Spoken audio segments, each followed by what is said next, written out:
같이 읽겠습니다. 그러므로 너희에게 구하노니 너희를 위한 나의 여러 환난에 대하여 낙심하지 말라. 이는 너희의 영광이라. 아멘. 자, 오늘 참 복된 주일인데 우리 한 번 더 축복합시다. 표대에 이를 때까지 멈추지 말고 달려갑시다. 축복합시다.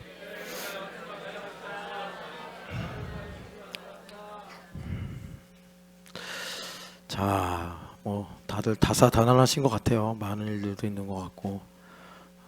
근데 오늘 또 주님께서 승의 주의를 주셔서 예수님을 우리가 하나님의 아들로, 메시아로, 또 창조주로, 구세주로 많이 고백하는데, 오늘은 우리 일상에 가장 가까운 예수님의 이름인 스승님으로 우리가 이렇게 또 묵상하는 주일이네요. 참 감사하고,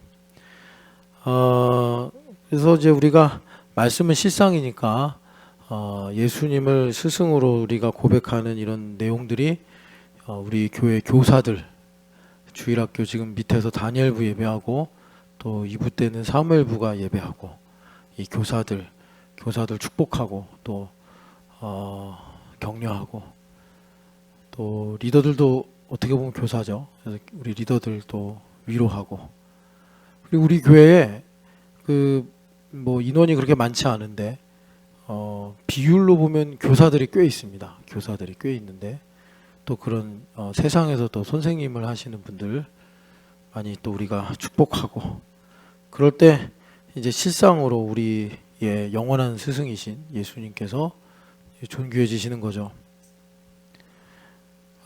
그런데 참 이제 복음이기 때문에, 이 말씀이 복음이기 때문에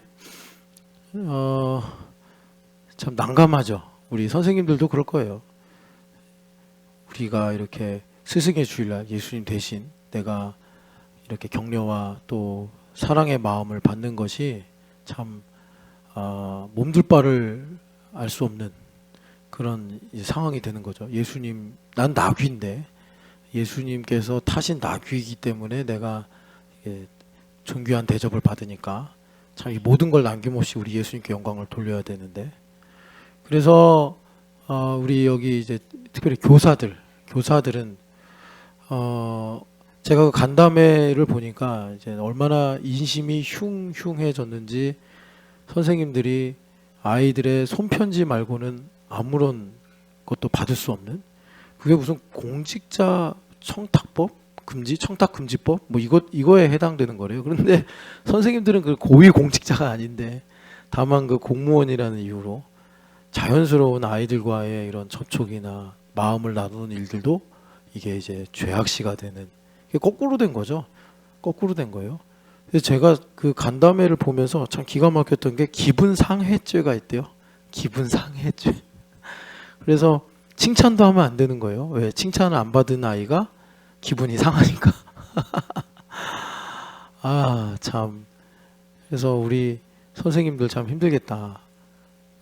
여하튼 간에 그래서 우리가 이제 예수님을 드러내야 돼서, 그렇게 참 우리 교회 안에서 우리가 어떻게 보면 또 참 주님 앞에 죄송한 마음이고 감사한 마음이 교차하는 건데, 이제 우리 선생님들은 꼭 카네이션을 꽂고 내가 교사다, 이걸 좀 3부 예배까지 드러내셔야 됩니다. 부끄럽습니다. 난 이런 거 싫어합니다. 이런 분들일지라도 십자가다 생각하시고 꽂고서 열심히 예배하시고 교제하시고, 그래서 우리의 영원한 스승이신 예수님을 증언하고 드러내시기를 축복합니다. 그래서 오늘 제가 꽂고 해야 되는데 없어요. 그래서 어디 갔냐 그랬더니 모르겠어요. 대화가 잘 안 됐나 봐요. 없대요, 꽃이. 그래서 제가 꽃을 꽂으려고 하는 건 아닌데, 이제 이런 세레모니를 통해서 우리가 예수님을 높여야 되는데 꽃이 없으면 안 되잖아요. 그래가지고 지금 전보미 목사님이 꽃 구하러 갔습니다. 근데 15일이 지나가지고 꽃이 있을지 모르겠어요. 여튼 그 부탁드린 분은 지금 이제 밑에서 예배하고 있고 전보미 목사님이 그래서 오늘 예배를 못하고 구하러 나갔는데, 주님께서 이런 일을 주신 것은 또 저로 이제 회개하고 또 우리 우리 예수님을 드러내고 높이고자 묵상하게 하시는 기회가 되는 줄을 믿습니다. 철야 때 왜 꼭 철야 기도를 해야 되냐? 졸린데 저도 힘들어요. 새벽 예배 쭉 한 주간 하고 더구나 이제 주캠도 하고 지난주 금요일은 또 화목 축제가 있어가지고 그날 엄청 더웠어요. 그 햇빛을 피하게 하려고 천막도 쳤는데 천막 아래가 오히려 보온 효과, 온실 효과가 생겨가지고 땀을 흘리면서 테라리움도 하고, 그래도 청년들이 와서 테라리움 관심 있어 하면서 복음도 듣고, 또 우리 교회가 그 과일 주스 좀 우유랑 이렇게 섞어서 생과일을 갈아가지고 또 잘 청년들이 먹고 해서 목표를 잘 이루었죠. 그러다 보니까 철야 때가 뭐 다 많이 이제 힘든 상황인데, 왜 하나님은 이렇게 철야 기도를 하게 하실까? 철야 기도 전 세계에서 대한민국밖에 안 해요. 다른 나라도 이렇게 한시적으로 할지는 모르겠는데 이렇게 제도적으로 새벽 철야까지 정해서, 제 신학교 동기들이 미국에서 목회하는 친구들이 있는데 한국에 와 그러면 안 온대요. 철야 새벽 예배 해야 되기 때문에. 미국은 주일 한 번만 하면 되니까. 그래서 참 이 철야 기도가 어떤 분한테는 애증의 애증, 예배를 증할 수는 없는데 하여튼간에 참 안타까운 시간인데, 예수님께서 철야 기도를 하셨으니까 복음서에 보면 예수님은 또 왜 이렇게 철야 기도를 하셨을까? 이제 대표적인 기도가 겟세마네 기도죠. 그래서 우리가 영으로 사는 크리스찬인데 그 영으로 산다는 게 뭐냐면 내 몸에 그리스도의 흔적을 가지는 거라고 바울 사도가 갈라디아서에 말씀하잖아요.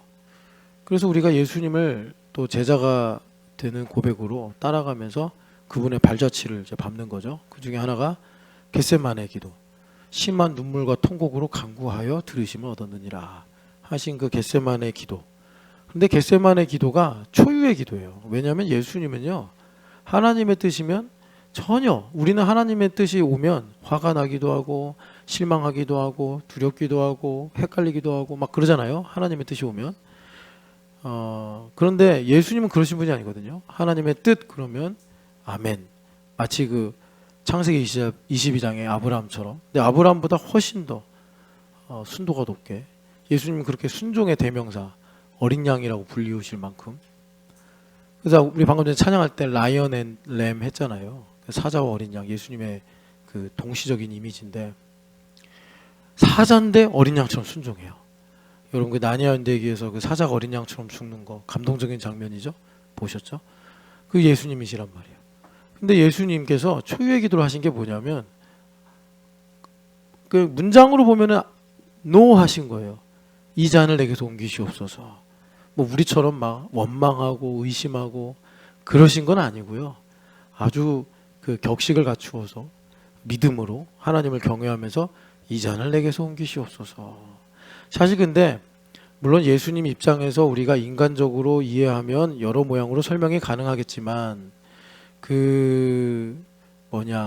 그러니까 예수님께서 그렇게 기도하신 것은 또 우리를 가르치시고 또 히브리서의 말씀처럼 우리를 체휼하시려고 이제 그렇게 기도를 하신 거예요.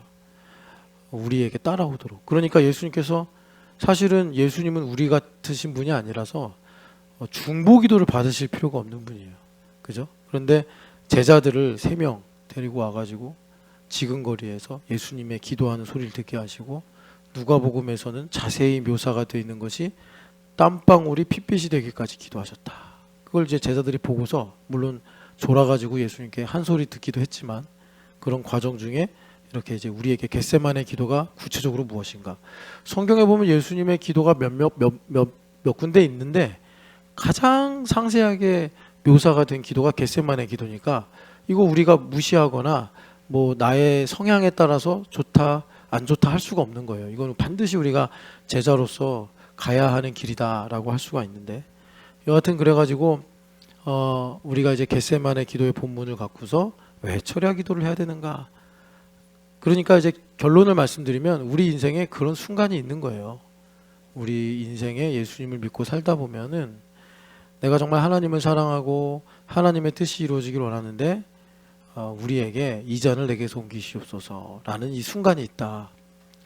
그런데 여러분 아시겠지만 사실 예수님께서 그렇게 기도하신 것도 예수님답지 않은 기도고, 그런데 예수님께서 우리에게 그 교훈을 주시려고, 또 우리에게 말하자면 본이 되시려고, 우리와 하나가 되시려고 그렇게 기도하신 거란 말이에요. 그러니까 우리가 그 내용을 잘 묵상해서 잘 소화를 해가지고 이걸 영으로 읽고 영으로 들어서 우리의 여러 삶의 면면에 이제 새겨야 되는 겁니다. 이제 그런 작업을 하기 위해서 우리도 예수님처럼 밤에 와서 기도하는 거예요. 근데 우리는 뭐 완벽하게 철야는 아니고, 옛날에 제가 다니던 모교에서는 철야 기도를 그러니까 4시까지 했어요. 새벽 4시까지. 제가 기억이 나요. 어린 시절에. 저는 그냥 잤는데 그냥 목사님이 4시까지 하고 1시간 있다 새벽 예배하고 끝나요. 옛날에는 교회들이 새벽 예배를 365일 했거든요. 365일 명절에도 하고 철야 금요일에도 하고. 야, 근데 옛날 분들은 어디서 그런 힘이 나는지 모르겠어요. 제가 기억하는 그 이제 사진 같은 장면이 간절히 오랫동안 기도해야 되니까 본당, 장의자가 있는 본당에서 안 하시고 그 등유난로 가운데 놓고 그 이제 어린이들 예배하는 교육실에서 예배를 했거든요. 그럼 거기 다 방석 깔고 앉아야 되는 거예요. 그러면 그냥 하나님 앞에 부르짖고 간구하고 중간에 잠깐 쉬었다가 또 기도하고. 옛날 어르신들은 어디서 그런 힘이 나는지 모르겠어요. 근데 우리 알죠? 그런 힘이 어디서 나는지. 이제 헝그리 정신이죠. 하나님 앞에 가난한 마음.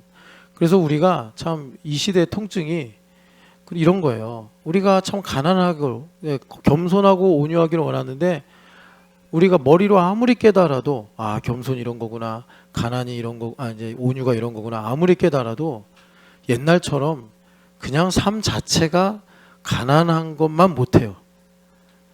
옛날엔 차가 없었잖아요. 차도 없었고 컴퓨터도 집에 없었고, 영화 같은 데 보면은 재벌들이 이거보다 훨씬 큰 핸드폰 갖고 다니고 이랬잖아요. 우린 참 가진 게 많은데 대신에 그런 하나님 앞에서 겸손함을 이제 우리가 갖기가 힘들죠. 결론은 그겁니다. 왜 우리가 철야 기도를 해야 되느냐. 예수님의 그 기도 내용들을 잘 우리가 보면서 그게 참 그 세 줄이에요. 이 잔을 내게서 옮기시옵소서. 그러나 아버지의 뜻대로 하옵소서. 그러면 첫 번째 줄이 뭐냐면, 하나님께서는 무엇인지 하실 수 있사오니 하실 수만 있다면 이 잔을 내게서 옮기시옵소서. 그러나 내 원대로 마시고 아버지의 원대로 하옵소서. 이렇게 세 줄로 우리가 기도문을 볼 수가 있는데, 이게 다 앞뒤가 안 맞아요. 앞뒤가 안 맞는데, 근데 예수님의 기도를 하나님 받으시고 응답하신 게 뭐냐면 거절, 잔을 마시라는 거죠. 그래서 예수님께서 그 잔을 받으셔서 거절의 응답을 받으셔가지고 십자가에 죽으셨는데 결과는 성취, 하나님의 뜻이 이루어졌어요. 그러니까 이 기도문이 간단한 건 아닙니다. 근데 여기서 제가 중요하다고 이제 강조해 드리는 건 뭐냐면, 이 기도문 속에 그러니까 인간성, 성경의 말씀으로는 하나님의 형상과 모양, 이게 그 안에 있어요. 안에. 그래서 이 기도가 참 오늘 우리 시대에 중요한 거는, 철야 때 제가 잠깐 이걸 이제 강조하려고 읊은 것이 요즘에 핫 이슈인 AI 시나리오. 그래서 이제 AI에서 AGI, AGI에서 ASI로 지금 넘어가는 길이다. ASI가 슈퍼 인텔리전스가 된다는 거 아닙니까? 초지능. 그러니까 그렇게 되면은 아직 오진 않았지만 뭐 100년이 걸릴 수도 있고 수십 년이 걸릴 수도 있다. 그런데 지금 우리의 좌표가 어디쯤이냐? AI 문명으로 보면은 한 중간쯤이다. 이제 28년 정도면 이제 AGI가 우리 삶에 보편화된다. 이제 그런 시나리오 가운데 있어요. 그래서 결과적으로는 우리에게 어떤 변화가 오느냐? 이제 기본소득 시대가 올 수 있다. 이런 상황이에요. 그래서 기본소득 시대가 오면 뭐냐? C.S. 루이스가 이 과학과 기술의 진보를 보면서 그 당시에 이렇게 될 것 같아라고 일종의 예언을 했죠. 그게 뭐냐면 인간성이 폐지될 것이다. 그래서 하나님께서 우리의 어떤 인간됨을 가지고서 그러니까 접촉점을 삼아 우리에게 믿음을 주시고 또 은혜를 가르쳐 주시는데 이거 자체가 사라지는 거예요. 그 대표적인 게 오늘 스승의 주일날 그 초등교사 노조 위원장인 선생님이 젊은 선생님이시더라고요. 형석 형제보다 젊어 보이는데 그분이 맞아요? 그분 아세요? 노조 위원장? 모르세요? 노조 아니세요? 그 노조의 한 7, 80%가 20, 30대라던데 형석 형제는 이제 40대라서 다른 데 노조에 가입했나? 잘 모르겠네. 근데 그분이 이렇게 이제 역설을 하면서 이런 청원을 하더라고요. 그 교육부 장관인 것 같은데 그분한테 그냥 스승의 날이라는 이름 바꾸고 교사의 날로 이렇게 개정해 달라고. 그러니까 무슨 말이에요? 보호받고 싶다는 얘기죠. 이 교육 현장 속에서 무슨 말이죠? 인간성이 소멸되고 있다. 우리나라 저는 모르겠어요. 선생님한테 되게 많이 맞았거든요. 진짜 다양한 막대기로 또 다양한 수단으로 뭐 날라차기도 맞아봤고 뭐 하여튼 별의별 저 정말 그 영화 친구에서 나오는 것처럼 시계를 푸시고 나와 34번 제가 고등학교 때 34번이었거든요. 나와 34번 그러더니 저쪽으로 가시더라고요. 여기 서 있으래요. 날라서 정말 태권브이처럼 날라차기 아무튼 그런 일들 그래도 하나도 구김없이 맞고 축구하고 구김없이 살았는데 저는 지금도 좀 헷갈려요. 뭐가 옳은 걸까? 안 때리고 보호받는 게 옳은 걸까? 뭐 다양한 이런 상황 속에서 비교를 해요. 누가 더 행복할까? 선생님한테 안 맞고 자란 아이가 행복하게 살까? 저처럼 얼마든지 맞고 자란 아이가 행복하게 살까? 저는 좀 모르겠어요. 누구 관점이 맞는지. 그런데 확실한 거는 인간성이 소멸되는 건 맞는 것 같아요. 이 AI 시대에 이런 게 더 가속화된다라는 것입니다. 자, 그래서 우리가 그래서 철야 기도를 해야 된다. 다시 말해서 하나님께서 그래서 우리에게 철야 기도의 은혜를 주신다. 이런 말씀을 나눴는데 여러분 그래서 우리가 인간됨이 있다, 인간성이 있다. 이게 이제 마음이죠. 마음의 문제예요. 그런데 성경에서 이 마음을 땅으로 비유한다는 거죠. 그래서 좋은 마음, 좋은 땅이에요. 좋은 마음이 뭐죠? 좋은 마음은 뭐냐면 그러니까 겸손하고 온유한 마음이에요. 겸손하고 온유한 마음. 근데 겸손하고 온유한 마음이 우리가 무슨 뭐 배워서 노력해서 가질 수 있는 마음이 아니에요. 우리는 프로테스탄트 개신교잖아요. 우리가 고백하는 신앙 고백 중에 하나가 나는 토털 디프라비티. 나는 머리부터 발까지 죄인이에요. 죄인으로 태어났어요. 그래서 죄인으로 사는 게 편한 거예요. 우리가 김치 먹으면 해외에 나가서 여행하다 김치 먹으면 개운하다 막 이러잖아요. 그런 것처럼 우리는 죄인으로 살아야 편하고 뭐라 그럴까 개운하고 뭐 이런 참 안타깝지만 그런 체질을 갖고 있어요. 예배가 끝나면 좋고 예배가 길어지면 힘들고 뭐 이런 거예요. 그래서 내 맘대로 해야지 행복하고 내 맘대로 못하면 틀렸다 의심 막 이런 게 이제 드는 거란 말이에요. 그래서 우리가 좋은 마음을 가져야 되는데 이 좋은 마음이 겸손과 온유인데 예수님의 마음을 갖는 것밖에 방법이 없어요. 그럼 우리가 어떻게 예수님의 마음을 갖냐? 오즈의 마법사처럼 그 깡통인간인가? 깡통 로봇인가? 있잖아요. 그 도로시 따라다니는 사자 허수아비 그다음에 그 깡통. 그 깡통처럼 뭐 심장을 달면 됩니까? 아니죠. 그래서 레위기가 있는 거예요. 성령 하나님의 접촉의 영향력으로 우리가 어느새 예수님의 마음으로 가득하게 되는 거예요. 교회에 와 있으면 그렇게 위에서 물이 아래로 흘러내리듯이 예수님의 마음이 나에게 흘러와요. 그래서 우리 마음이 거룩해진단 말이에요. 그것이 내가 좋은 땅의 마음을 갖는 거예요. 그래서 땅이 좋아지면 좋은 땅의 특징은 뭐냐? 뭐 아름답고 꽃이 피고 이게 아니고 농사 잘 지을 수 있는 땅. 하나님의 말씀이 씨인데 이 씨가 심겨져서 열매를 맺기까지 잘 자라는 땅. 이게 좋은 땅이에요. 근데 그 땅이 뭐라고요? 겸손과 온유.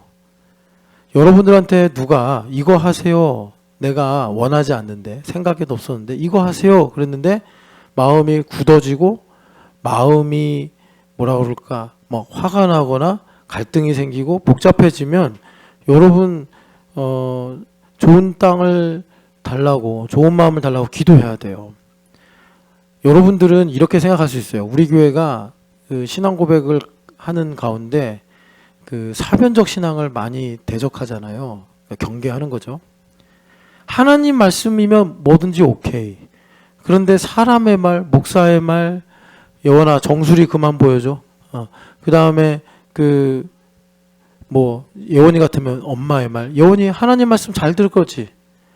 근데 엄마의 말은 어렵단 말이에요. 그러면 하나님 말씀도 더 어렵죠. 그런 거예요. 목사의 말이 기분 나쁜데 하나님 말이 기분 좋을까? 하나님 말씀이. 부모님의 말씀이 기분이 안 좋은데 하나님 말씀 순종할까? 넌센스 아니라는 거예요. 그래서 참 우리가 이 마음을 잘 지켜야 되는데, 그래서 이 마음이 왜 중요하냐면 우리가 지난 이제 주일 새벽에, 주간 새벽에 들은 말씀인데, 우리는 돈을 주고 땅을 사면 된다 이렇게 생각한단 말이에요. 내가 소유하면 내 거다 이런 생각을 하는데 아니에요. 하나님께서 분명히 성경에 토지는 다 내 거라고 그랬어요. 그래서 이스라엘 백성들은 땅을 돈 주고 안 팔았어요.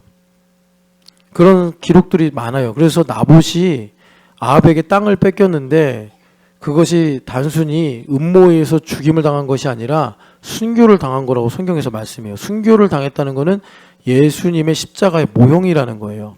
거룩한 죽음이라는 건데 왜 죽었죠?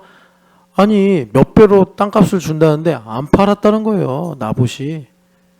여러분 땅은요 성경에서 말씀하지만 좋은 마음을 가질 때 주님께서 우리에게 좋은 땅을 주신다는 거예요. 근데 이 좋은 땅도요 되게 중요해요. 뭐 땅값이 3배로 오르면 좋은 땅이냐 그런 게 아니고 가나안 땅이 좋은 땅이잖아요. 하나님만 바라볼 수 있는 땅. 내가 하나님으로부터 멀어지면 마치 이스라엘이 살던 가나안 땅처럼 문제가 생겨야 돼. 이방 민족이 쳐들어오든가 아니면 가뭄이 오든가. 그게 좋은 땅이에요. 내가 게을러지고 하나님으로부터 멀어지는데 뭐 상속받은 돈이 많아서 내가 어디 이렇게 저축해 놓은 돈이 많아서 전혀 문제가 없어. 괜찮아. 좋은 땅 아니에요 그거. 내가 하나님으로부터 멀어지면 당장 여기저기서 가나안 땅처럼 문제가 생겨서 둔한 내가 하나님께 구해야겠다, 기도해야겠다, 비 내려주세요, 이른 비와 늦은 비를 주세요, 이슬을 내려주세요. 이런 땅이 좋은 땅이다, 거룩한 땅이다, 주님께서 말씀하시는 거예요. 자, 이 땅은 뭐예요? 이번에 우리가 이제 연대 2대 전도 축제 하면서 삶을 땅의 복음을 전했는데 삶이죠, 삶. 그래서 여러분 우리가 자본주의 영향을 받아요. 그래서 우리 머릿속에 맨날 성공하려고 그래. 더 잘 살고 싶어하고 성공하려고 그래. 이게 자본주의가 초등학교 때 유치원 때부터 우리에게 이식을 해서 세뇌시킨 거예요. 난 반드시 성공을 해야 돼. 더 나은 사람이 돼야 돼. 더 좋은 직장에 다녀야 돼. 더 많은 돈을 벌어야 돼. 아니에요.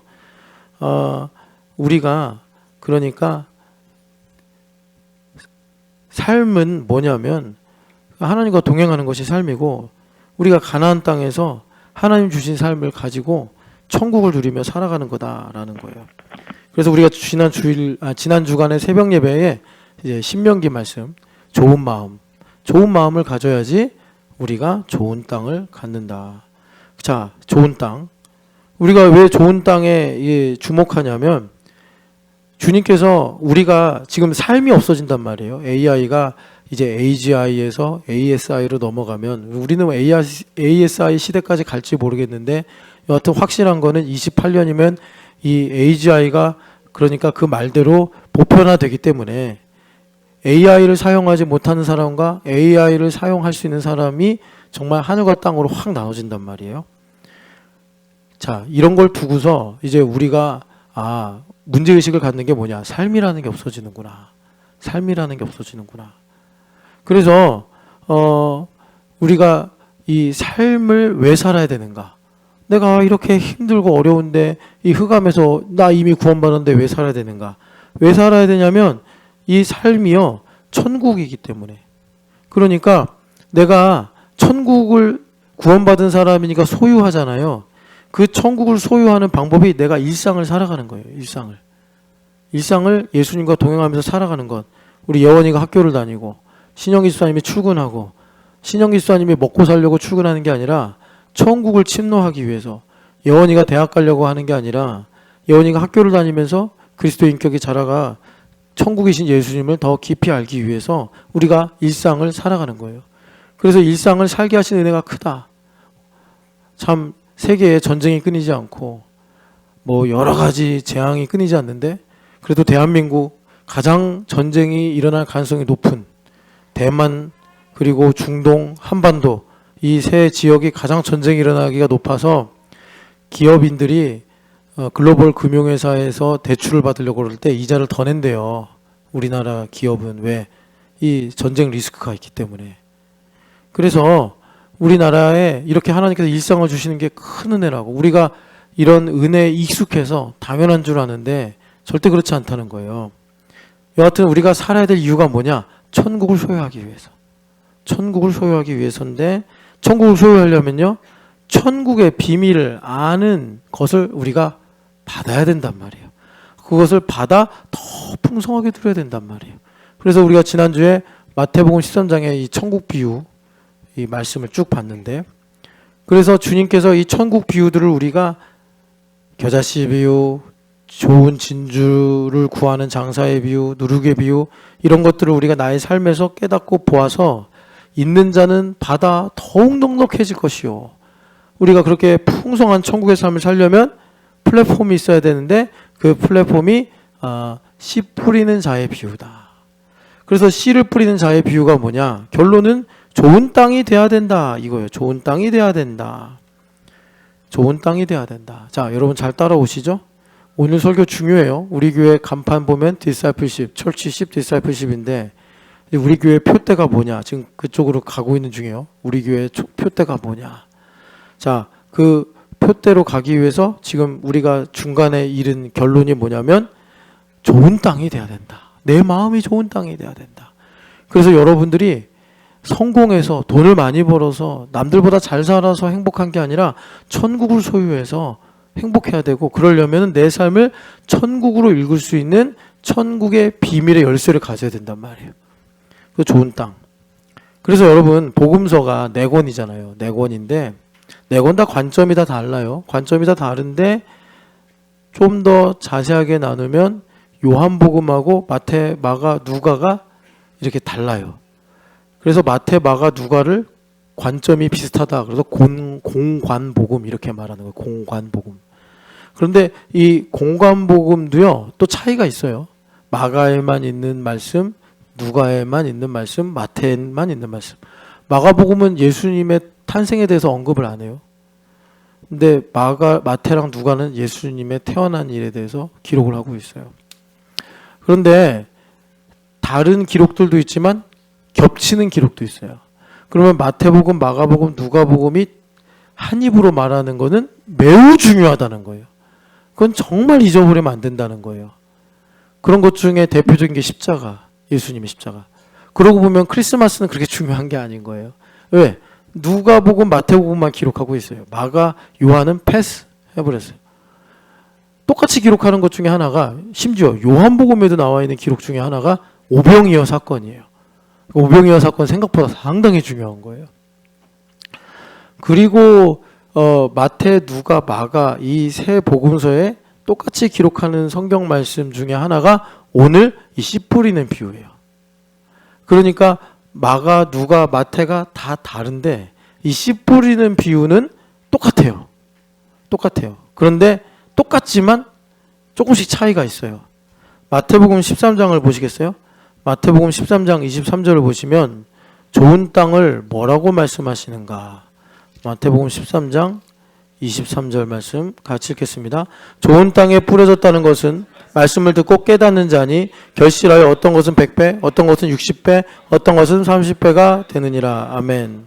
자, 마태복음은 뭐라고 말씀하시냐면 좋은 땅은요, 말씀을 듣고, 그러니까 일단 길바닥은 탈락이죠.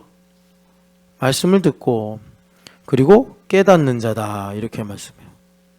깨닫는 자, 깨닫는 자, 이게 좋은 땅이래요. 그러니까 듣는 것까지는 돌도 포함되고 또 가시도 포함돼요. 그런데 좋은 땅하고 돌, 가시하고 딱 갈라지는 게 어디냐? 깨닫는 거에서 갈라지더라는, 깨닫는 거. 그러니까 여러분 오늘 설교 들으시는데 어디까지 가야겠어요? 깨달아야 돼요. 깨달아야 돼. 자, 그런데 여러분 신약 성경은 그리스어로 번역이 됐죠. 번역이 된 게 아니라 쓰여졌죠. 왜 그랬겠어요? 주님께서 빌드업 하셨어요. 500년 전부터. 그러니까 예수님 오시기 500년 전부터 소크라테스 이전에 또 철학자들, 그 이후에 또 플라톤, 아리스토텔레스, 뭐 말도 할 수 없는 수많은 철학자들이 뭐 변하지 않는 건 무엇일까? 이 우주의 근본은 무엇일까? 사실 쓸데없는 생각일 수 있는데 그걸 갖고 계속 생각. 그래서 결국은 이 세상의 어떤 사상이나 학문의 뿌리가 다 헬라에 있잖아요. 크게는 헤브라이즘과 헬레니즘에 있는 건데, 그래서 이들의 언어가 매우 논리적이에요. 그리고 관념적인 언어들이 되게 많아요. 그래서 깨닫는다 그러면 우리나라 말 뭐 알다 뭐 요 정도, 영어로는 understanding 요 정도인데 헬라어에는 깨닫는다는 말이 되게 많아요. 그래서 하나님께서 헬라어를 가지고 성경을 쓰게 하신 건데, 여기서 깨닫는다는 건 뭐냐면, 여러분 그냥 구두로 잘 들어보세요. 깨닫는다는 건 뭐냐 이거예요. 흩어진 정보들을 모아서 하나의 그림으로 완성하고 그 하나의 완성된 그림을 보고 나의 삶에 적용하는 총체적인 깨달음을 갖는 거예요. 이거 되게 어렵죠. 자, 그러니까 여기서 깨닫는다는 건 뭐냐면, 여러분들 삶에 여러 편린들이 있지 않습니까? 좋았던 기억, 안 좋았던 기억, 또 과거에 있었던 일, 또 지금 있는 일, 그런 여러 가지 퍼즐들이 있어요. 우리 아이들이 그 장난감을 갖고 노는 뭐 몇 피스짜리 퍼즐처럼. 그런데 말씀이 들어와서 심겨지면 어떤 일이 생기느냐면, 하나님께서 깨달음을 주시는데 그 깨달음이 뭐냐? 그 나누어진 퍼즐들, 어떤 거는 내가 잠재 기억 속에 묻어나서 모르고 살았던 그런 퍼즐들 필요하시면 주님께서 그걸 다 모아가지고 맞춰주시는 거예요. 그러니까 사실 하나님께서 나를 향하신 뜻이 무엇일까? 우리가 이 퍼즐 조각 하나만 가지고는 알 수가 없는데, 성령 하나님께서 내 안에 계셔서 깊은 것을 알게 하시는데, 그것이 어떤 방법이냐면 그 퍼즐들이 모아지는 거예요. 그래서 나의 인생을 향한 하나님의 뜻이 이거구나라는 것을 깨달아서 내가 이제 그 뜻을 구하고 그 뜻이 이루어지기를 또 내가 살아가고, 이게 깨닫는 거예요. 그래서 여러분 그냥 기왕 이거 우리가 이제 설교를 통해 듣는 거니까, 깨닫는다, 요게 뭐냐면 요런 말이에요. 순이애미라는 건데, 순이 엄마 이런 게 아니라 그냥 읽으면 순이애미예요. 그래서 이런 거 좋아하세요? 이게 함께라는 뜻이에요.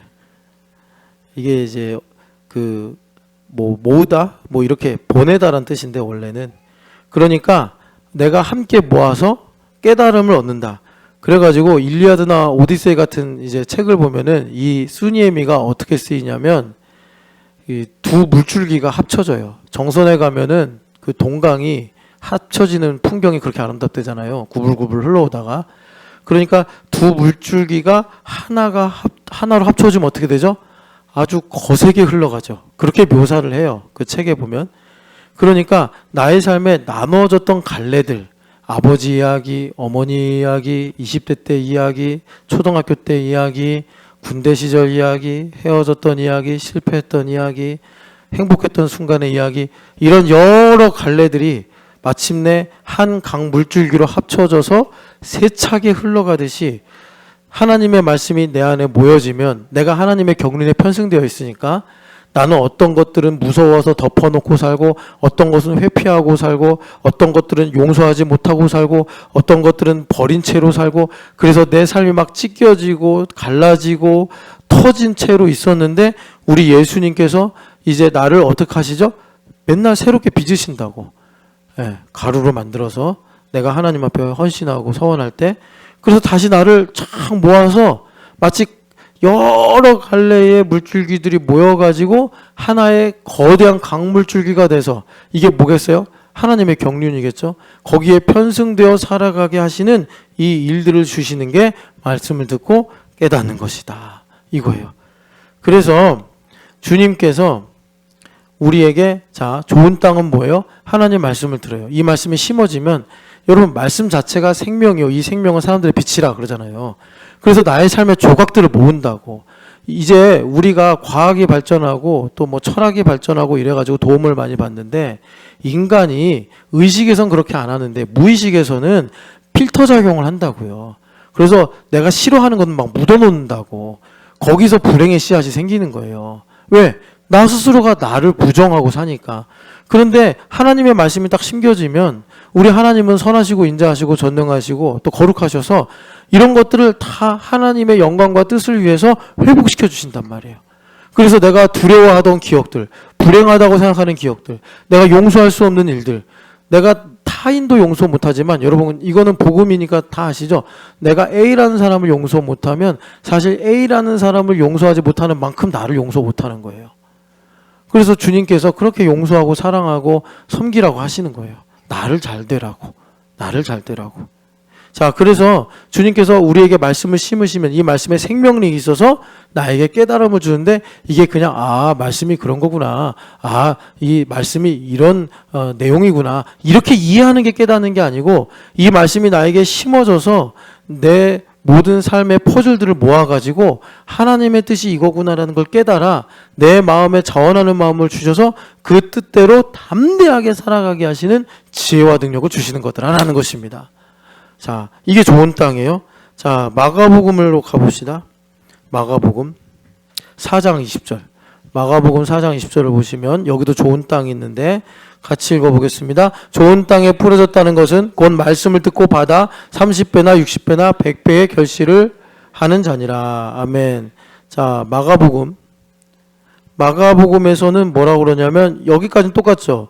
말씀을 듣고, 자, 말씀을 듣고 받아야 된다라고 그래요. 받아. 그러니까 받는다는 건 또 단순한데, 여기서 받는 건 뭐냐면, 여러분 좀 비교를 하면서 받는 거 말씀 좀 묵상할게요. 그 사도행전 7장 59절 한번 보시겠어요?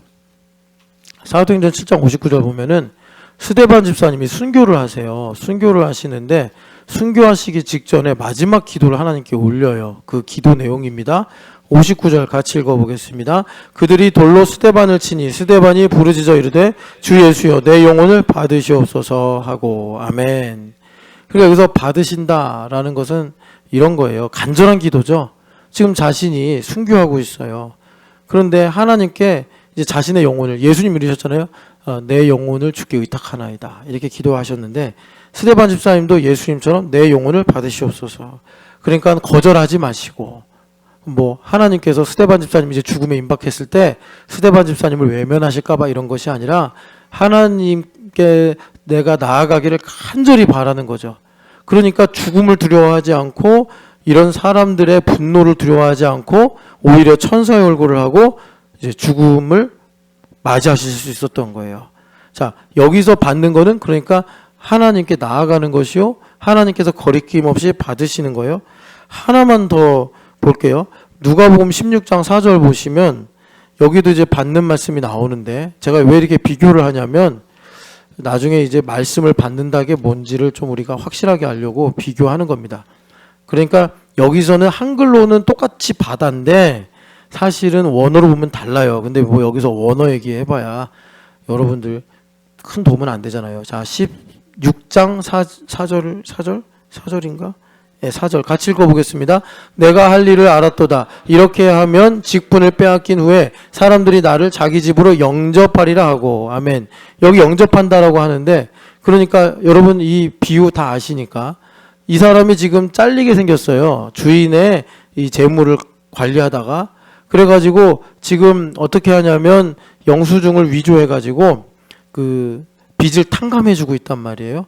그러면 자신한테 신세를 진 사람들이 자기가 해고를 당한 다음에 좀 나 좀 돌봐줘. 나에게 좀 도움을 주세요. 이렇게 말할 때 이제 자기가 직업을 잃었지만 자신이 그들에게 베푼 호의가 있기 때문에 거절하지 않고 그들이 나를 받아주리라 하는 그런 말씀이에요. 자, 다시 마가복음 4장으로 가면 마가복음 4장 20절에 말씀을 듣고 받는다는 건 뭐냐면 그냥 단순하게 내가 거리낌 없이 뭐 받아들인다, 영접한다라는 것이 아니고 영어로는 이렇게 말해요. embrace. 그러니까 단순히 그냥 내가 받는 게 receive가 아니에요. accept가 아니고 embrace. 껴안는 거예요. 그래서 다른 말로 hold fast 한다 그래요. 그러니까 하나님 말씀을 붙잡는 거예요. 하나님 말씀을 embrace. 그러니까 여러분 우리가 포옹할 때 어떻게 왜 포옹하죠? 너무 좋으니까. 너와 내가 하나다. 그런 의미로 포옹하는 거잖아요. 하나님의 말씀을 내가 포옹하는 거예요. 그러니까 여러분 하나님 말씀은 거룩하잖아요. 그래서 이 말씀이 내 안에 들어오면 죄사함의 확신이 분명하지 않은 사람은 말씀이 내 안에 들어와서 막 갈등이 일어나고 어두운 게 드러나고 그래서 속 시끄러워지고 그리고 그래서 막 방황하고 이런 일들이 생길 수 있어요. 그런데 이 하나님 중심이 분명하면 그런 모든 것들을 다 하나님께 은혜로 고백하면서 이 말씀을 내가 포용을 해요. 포용이 아니라 포옹을 해요. 포옹을 해요. 하나님을 신뢰하니까. 그런데 embraced by the hospital manner. 그러니까 하나님의 말씀을 그 hospital 그러니까 hospital이 아니라 hospitable. 그래서 환대하는 그런 거잖아요. 적극적으로 하나님의 말씀을 내가 여러 가지 뭐 기도를 더 한다든가 내가 하나님 앞에 서원한다든가 아니면 하나님을 더 갈망하는 이런 마음을 가지고 하나님의 말씀을 내가 온 마음으로 품어버리는 거예요. 이게 좋은 땅이에요. 여러분 참 말씀이 귀에 달고 간지러울 땐 좋죠. 그런데 이 말씀이 실제로 좌우에 날선 예리한 검이 되어서 이 말씀이 우리 영과 혼을 찔러 쪼개요. 그러면 찔러 쪼개면 히브리서 말씀처럼 내 안에 고집이 드러나고 내 안에 두려움이 드러나고 내 안에 내 거라고 주장하고 싶은 마음이 드러나고 이런 일들이 생긴단 말이에요. 그럼에도 불구하고 나를 위해 죽으신 예수님을 믿고 신뢰하면서 내가 이 말씀을 열렬히 환영하는 마음으로 내가 품어버리는 것. 이게 좋은 땅이다. 주님께서 우리에게 말씀해요. 그러면 이렇게 우리가 말씀을 받으면 어떤 일이 생기느냐. 아까 마태복음에서 깨닫는다는 것은 내 인생의 퍼즐들, 파편들을 다 모아가지고 이걸 하나의 그림처럼 볼 수 있는 안목이 생기는 것이고 여기서 말씀을 내가 그렇게 나 자신인 것처럼 내가 품어버리면 여기서 의도하는 주님의 말씀은 전인적인 변화가 일어난다. 이렇게 말씀하시는 거예요. 말씀을 듣고 받는다라는 것은 내가 바뀌는 거예요. 내가 하나님의 뜻대로 변화가 되는 거예요. 그래서 말씀을 받는 건 뭐냐면 여기서 전적인 동의, 내 기분이 어떻든 내 감정이 어떻든 내 지금 상황이 어떻든 나를 위해 죽으시고 부활하신 예수님을 믿는 믿음으로 내가 이 말씀에 전적으로 동의하는 거예요. 그렇게 될 때 우리 주님께서 내 안에 그러니까 이 마음의 변화, 인격의 변화를 이루어내시더라라는 것입니다. 하나 더 보죠. 누가복음. 자, 좋은 땅을 누가복음 8장 15절에서 뭐라고 말씀하시는가? 8장 15절 같이 읽겠습니다. 좋은 땅에 있다는 것은 착하고 좋은 마음으로 말씀을 듣고 지키어 인내로 결시하는 자니라. 아멘. 자, 누가복음으로 보면 누가복음은 똑같아요. 말씀 일단 들어야죠. 이게 심는 거예요. 근데 이제 심겨진 말씀이 잘 자라서 열매를 맺는 건데 보니까 지키어 인내로 이렇게 말씀해요. 그러니까 여러분 말씀이 우리 안에 들어오면 지금 이제 씨앗으로 비유하니까 심겨진다라고 하는데 사실은 말씀이 뭐 정말 우리 마음 어디에 콕 박히는 게 아니라 내가 말씀을 믿고 말씀을 따라가는 거잖아요. 그러니까 내가 말씀을 믿고 따라갈 때 이 말씀을 놔버리고 싶은 생각이 드는 거예요. 놔버리고 싶은 일들이 생기는 거예요. 내가 하나님 앞에 이렇게 살아야 되는구나. 옛날에 우리 문차현 집사님이 금식기도 하고 온 적이 있어요. 그래서 무슨 응답 받았니? 성령 하나님으로 충만하면 모든 문제가 해결된답니다. 자, 그러면 그 말씀을 지켜야 돼요. 성령 충만하려고 지켜야 돼요. 내가 졸려도, 내가 하기 싫어도, 나에게 분주하고 바쁜 일이 있어도 목숨 걸고 내가 그 말씀을, 그러니까 심겨졌으니까 놓치지 않으려고 지켜야 돼요. 지킬 때 하나님께서 끌고 가실 수 있는 거예요. 하나님께서 그 말씀이 싹이 나고 그 말씀이 자라서 열매를 맺어서 응답받은 대로 하나님께서 우리의 삶에 역사하실 수가 있는 거예요. 예. 그 적당히 해도 안 되면 한 대 쳐도 돼. 내가 예배 시간에 계속 말을 할 수는 없잖아요.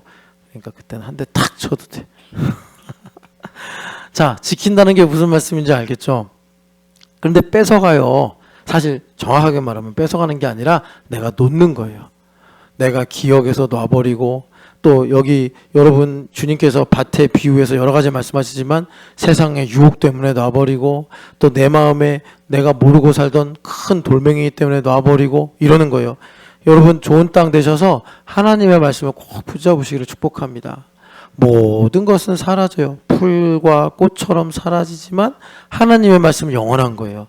내 마음의 신호를 믿지 마시고 성령 하나님의 음성을 들으시기를 축복합니다.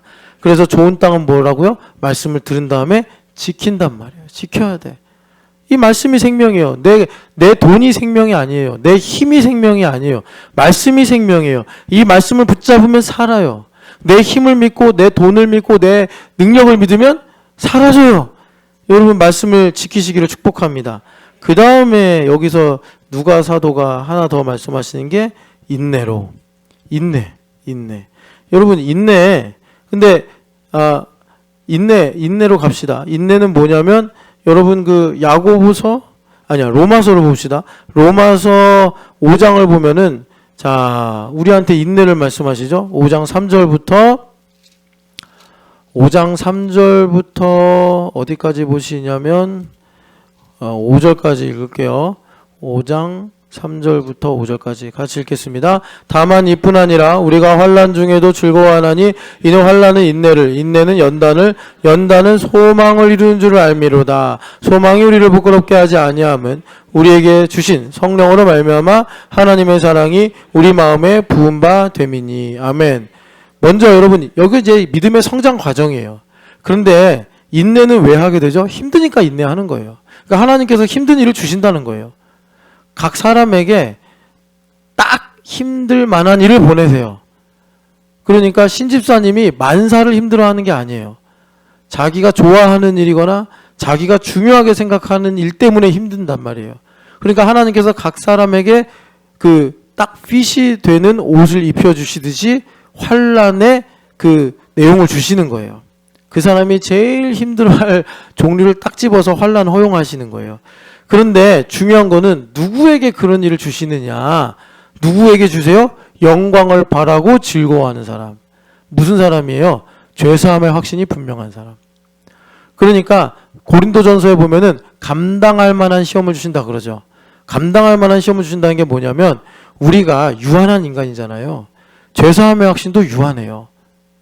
마치 그릇처럼 어떤 그릇은 물을 많이 담을 수 있고 어떤 그릇은 물을 조금 담을 수 있잖아요. 하나님께서 그 믿음의 분량을 보시고 은혜를 주시는 거예요. 그러니까 그 믿음의 분량에 따라 내가 죄사함의 확신을 가져요. 그 죄사함의 확신으로 감당할 만한 환난, 시험을 주시는 거예요. 그러니까 여러분 어려운 일이 왔으면 하나님 중심으로 어떻게 생각해야 돼요? 하나님께서 나에게 이 어려운 일에도 불구하고 원망하거나 불평하거나 민수기에 나오는 것처럼 이스라엘 백성들이 하나님을 의심하고 원망하는 대적하는 일이 되지 않도록 우리가 죄사함의 확신의 은혜를 구해야 되는 거예요. 죄사함의 확신의 은혜를 구해서 어떻게 해야 돼요? 하나님의 영광을 바라고 즐거워야 돼요. 지금 내 삶에 있는 문제보다 나에게 닥친 환난보다 더 큰 은혜를 구해서 믿음을 받아 죄사함의 확신 가운데 있으면 우리는 이 문제가 해결이 안 돼서 이 문제가 어려워서 내가 지금 의심하고 흔들리고 불평하고 있다라고 항상 우리는 죄인이기 때문에 인간적으로 생각하는 게 편해요. 그런데 그렇지 않다는 거예요. 하나님 중심으로 생각하면 하나님 다 알고 하신단 말이에요. 하나님께서 다 계획하시고 선하신 가운데 우리에게 이런 모든 일들을 다 주신다는 거예요. 그러니까 우리는 능동적으로 뭘 해야 돼요? 죄사함의 확신을 주세요. 죄사함의 확신을 주세요. 자, 뭐 우리가 잊어버리고 살 수도 있지만 항상 여러분 기억하고 기도하셔야 되는데 우리 성지현 집사님 계속 추적 검사 받고 있어요. 그러니까 이 일을 두고 어느 순간은 두려워할 수 있어요. 어느 순간은 마음이 힘들어질 수 있어요. 그럴 때마다 성지현 집사님 뭘 해야 되는 거예요? 아, 요만큼 이상은 내가 믿음으로 죄사함의 확신을 갖고 살아야 되는구나. 그러니까 무슨 말이죠? 나에게 이런 질병을 주셔서 추적 검사를 받게 하시는 하나님은 선하시고 하나님께서 선하신 의도로 나에게 이런 일을 주셨구나 하고서 어떻게 해야 돼요? 하박국처럼 나는 나를 구원하시는 여호와로 인하여 즐거워하리로다. 그런데 성지현 집사님이 어느 날 그 일을 두고서 아, 나는 이제 인생을 어떻게 살아야 되지? 하면서 공허해지고 두려워지고 슬퍼진다면 지금 뭐죠? 죄사함의 확신이 부족한 거예요. 하나님 날 미워하시나 보다. 날 버리셨나 보다. 날 잊어버리셨나 보다. 내가 무슨 죄 때문에 이런 일이 있나 보다. 이렇게 이제 내가 미혹을 받는 거예요. 여러분, 그렇게 하나님 안에서 영광을 바라보고 즐거워하는 믿음 가지시기를 축복합니다. 그럴 때 이제 주님께서 전진하기 시작하시는데 환난 중에도 즐거워하나니. 왜? 하나님의 영광 때문에. 그래서 환난은 인내를. 자, 인내. 좋은 땅이 되는 거예요. 좋은 땅이 되면 어떻게 돼요?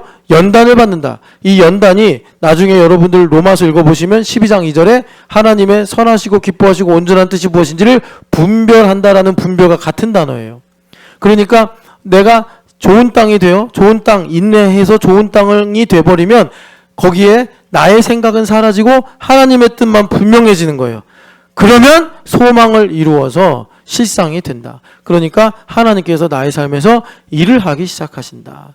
그래서 주님께서 이런 모든 과정을 가지고 우리에게 무슨 작업을 하시냐면 성령으로 말미암아 하나님의 사랑이 우리 가운데 부어지더라라는 것입니다. 그래서 여러분 야고보서 한번 보실래요? 야고보서 1장을 보시면 우리가 시험을 당할 때 야고보 선생님이 뭐라고 말씀하시느냐? 4절. 자, 3절, 4절. 그냥 2절부터 4절까지 다 읽으면 좋겠네요. 2절부터 4절까지 읽겠습니다.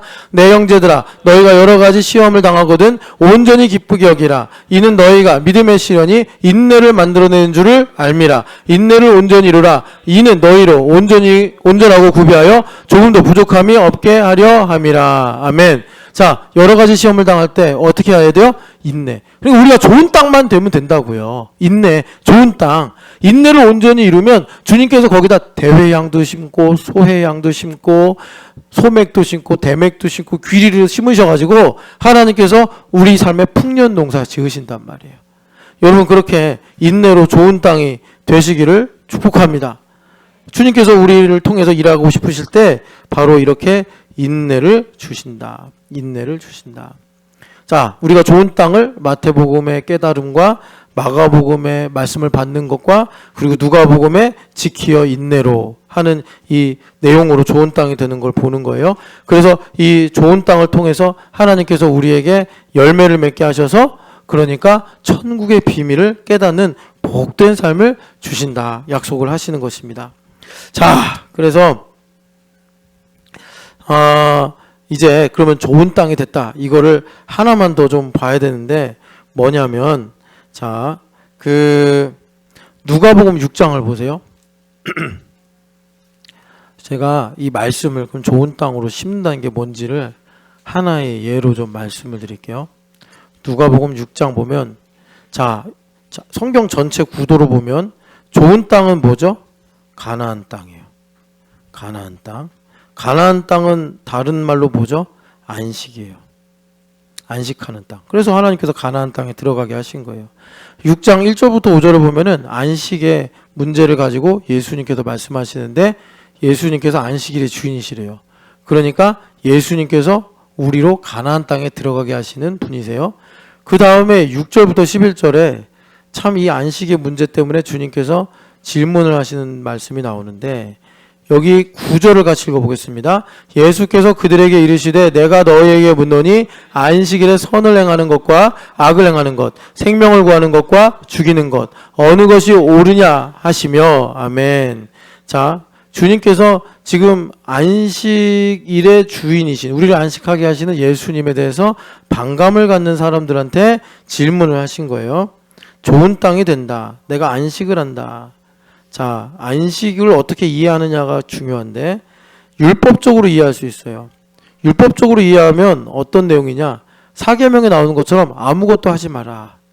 안식일은 아무것도 하면 안 되는 거예요. 아무 일도 하지 마라. 그래서 지금 예수님 병 고치신다고 지금 유대인들이 예수님을 정죄하고 있는 거예요. 아무것도 하지 말라라는 주님의 말씀은 무슨 뜻이죠? 네 힘으로 살지 말라는 거예요. 우리가 머리부터 발끝까지 내 힘으로 사는 거에 익숙하고 그래야지 뭔가 내가 해냈다. 이런 뭐라 그럴까 보람도 오고 또 내가 행복감도 느끼고 그러니까 우리는 항상 내 힘으로 뭘 하려고 그래. 내 힘으로 안 하면 두려워하고 꼭 내가 죽을 것 같은 느낌을 받아. 그러니까 우리 주님께서 일주일에 딱 한 번만 거룩한 날 딱 정하셔가지고 이날은 아무것도 하지 마. 불도 피우지 마. 밥도 짓지 마. 아무것도 하지 마. 율법적으로 이 안식일을 그렇게 가르치신 거예요. 그런데 예수님께서 이제 오셔서 율법을 완성하셨죠. 율법을 완전하게 하셔서 우리에게 뭘 주셨어요? 율법이 되어지게 하시는 복음을 주셨어요. 그러면 안식은 뭐냐? 안식은 지금 여기 9절에서 우리가 읽은 것처럼 선한 일을 행하는 거예요. 다르죠? 아무것도 하지 마라. 아무것도 하지 마라가 율법적으로 안식을 이해하는 거라면 복음적으로 보면 선한 일을 행하는 거예요. 선한 일을 행하는 거. 선한 일을 행하는 거. 완전히 달라요. 여러분 좋은 땅이 되셔서 자 우리 어디로 가야 돼요? 여기로 가야 돼요. 여기로 가야 돼요. 그러니까 율법적으로 안식일의 개념을 가지고 있으면 어떻게 되죠? 누가 일하나? 안부라자니 일하나? 안부라자니 GS 가서 뭘 먹나? 이렇게 보는 거예요. 복음적으로 보면요. 안부라자니 배고파? 뭐 먹고 싶어? 삼각김밥 사줄까? 이렇게 가는 거예요. 여러분 이게 지금 이제 안식일의 개념에 집중해서 설명하는 건데 여러분들의 직장, 여러분들의 물질, 여러분들의 선택, 여러분들의 문제 해결로 가면 이게 정말 빛과 어둠처럼 확연하게 달라집니다. 확연하게 달라지는 거예요.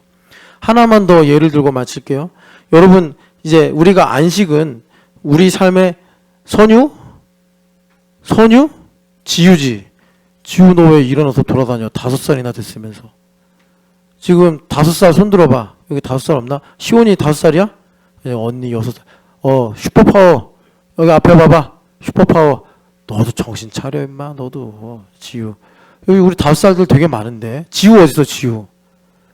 뒤에 아파서 지우. 시온이 안 안겨있네. 5살 훌륭해요. 지우 이제 의자 위로 왔다 갔다 하면 안 돼. 5살이야. 5살 품위가 있지. 앞에 봐봐. 우리 은유 언니 얼마나 늠름하게 저렇게 예배 잘해. 은유 언니를 본받아야지. 지우 저기 또 이제 숨어가지고 머리만 선유 잘 예배하고 있어요. 훌륭해요. 선유. 자 여러분 봉사. 아이고 봉사 갖고 예를 들고 마치겠습니다. 그러니까 봉사가 뭐냐? 자 안식의 개념으로 봉사를 하면요 힘든 거예요. 힘들어요. 책임 의무라고. 그래서 이 율법적으로 봉사하는 한 사람은요 봉사하면 할수록 자아가 강해져. 가인이야 가인. 그러니까 하나님 안 받으시는 거예요. 그러니까 교사로 봉사를 해요. 힘들어. 제발 부탁드리는 거예요. 하지 마요. 제발 힘들면 하지 마요. 일준 집사님이 벵가드 찬양인도요. 힘들어. 하지 마요. 안 해도 돼. 저도 목회. 힘들어. 스트레스 받아. 하지 마. 율법으로 하면 그런 거예요. 율법으로 봉사하면 계속 교만해지고 계속 자아가 강해져요. 자, 복음으로 봉사해야 돼. 율법으로 봉사하면 의무. 9시부터 온 사람들, 차라리 이 사람들 안 왔으면 더 나았어. 괜히 9시부터 이래가지고, 가라. 이제, 포도원 주인하고 관계 끊어지는 거예요. 복음으로 하면요, 시켜주셔서 감사합니다. 무익한 종입니다. 여기도 중요한 거 있어요. 제가 일부러 봉사를 잡았는데, 예배도 있을 수 있고, 전도도 있을 수 있고, 여러 가지가 있겠는데, 여러분, 왜 봉사로 얘기했냐면, 조금 이따 이제, 3부 때 요거 집중해서 우리가 하나님의 일을 해야 된다라고 해서 이 봉사의 비밀을 좀 나누려고 하는데 시켜주셔서 감사합니다. 이게 무슨 말이냐면 내 안에서 그리스도가 일을 하신다는 거예요. 그래서 교회에서 봉사를 해가지고 온전한 사람이 돼서, 온전한 사람이 뭐예요? 예수님과 하나가 된 사람. 일준 집사님이 찬송인도를 했는데 예수님 하신 거예요. 우리 사무엘부 선생님들이 교사를 했는데 예수님 하신 거예요. 이게 가나안 땅이에요. 그러면 어떤 일이 생기느냐? 강성모 집사님이 사무엘부 부장 선생님인데 예수님 부장 선생님 하시는 거예요. 그럼 강성모 집사님이 인티그리티 때문에 못 비쳤어 가서도 그렇게 일을 하는 거예요. 예수님 일하신다고. 전일준 집사님이 뱅가들을 섬기는데 예수님 섬기시잖아요. 그러면 일준 집사님 삶에서 주님 일하시는 거예요. 그래서 우리가 천국을 소유하고 천국을 침노하는 거예요. 여러분 이렇게 안식하면서 복음으로 봉사하시기를 축복합니다. 우리 같이 기도하겠습니다.